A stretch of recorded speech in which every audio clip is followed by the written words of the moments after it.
Demak, bugun ko'rib chiqadigan mavzuyimiz yurak qon tomir sistemasiga eng katta tahdid bo'lgan lipoproteinlar yoki bo'lmasam xolesterinlarni qanday qilib nazoratda ushlash haqida, ya'ni statinlar haqida gaplashib o'tamiz.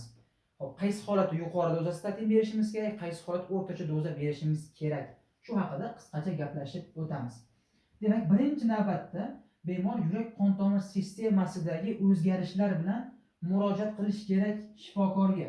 Misol uchun bu TIA o'tkazgan bo'lishi mumkin yoki har xil sterokardiya xurujlari bo'lishligi mumkin yoki miokard infarkti o'tkazib kelgan yoki periferik arteriyalarda har xil kasalliklar bilan bemor murojaat qilib kelganda biz bu bemorga yuqori dozada statin beramiz. Agar bemor 75 yoshdan katta bo'lsa, o'rtacha dozada statin berishimiz kerak.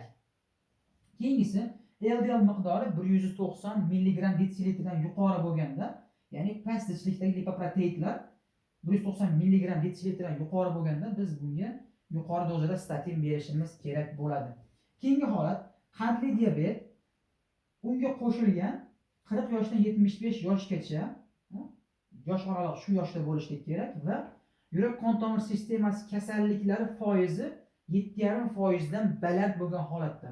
Ya'ni buni programmasi bor, Play Marketdan tortib har xil ko'rsatkichlar joylasak bu foiz chiqarib beradi. Misol uchun oila tarixi, xolesterinlar miqdori, chekish, qon bosimi shunga o'xshash ko'rsatkichlar joylaydigan bo'lsak, bizga mana shu foizdan baland bo'ladigan bo'lsa, biz yuqori dozada statin berishimiz kerak albatta. Keyingisi qandli diabeti bor, bemor 40 yoshdan 75 yoshgacha va yurak qon tomir sistema kasalliklari 7,5% dan past. Boyagi programmada hisobladik, shundan past bo'lsa, biz o'rtacha dozada statin berishimiz kerak bo'ladi. Hop, keyingisi 40 yoshdan 75 yoshgacha bemor va yurak qon tomir sistemasi kasalliklari 7,5% dan baland bo'ladigan bo'lsa, lekin sahna diabeti yo'q. Bu holatda o'rtacha dozadagi statin berishimiz kerak bemorga. Hop, demak, yuqori dozadagi statinlar rozdavastatin 20-40 mg, atorvastatin 40-80 mg tashkil qiladi. O'rtacha doza rozdavastatin 5-10 mg, atorvastatin 10-20 mg ni tashkil qiladi. Albatta, bu dozadagi statinlarni berish uchun biz bemordan tahlillarni ko'rib borishimiz kerak.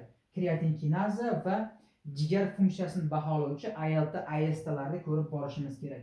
Agar bemorda rabdomiyoliz, ya'ni muskullarda og'riq, shu holatlar yoki bo'lmasam jigar sohada og'riqlar, gepatitlarga xos belgilar, sarg'ayishlar bo'ladigan bo'lsa, biz statinlarni yuqori dozadan o'rtacha dozaga tushirishimiz kerak bo'ladi, albatta. Endi agar biz mana shu dozadagi statinlar bilan biz normal, maqsadli ravishda xolesterinlarni tushira olmadik. Ya'ni 55 mg detsilitr yoki 1,4 millimol taqsim litrgacha tushirishimiz kerak bo'ladi.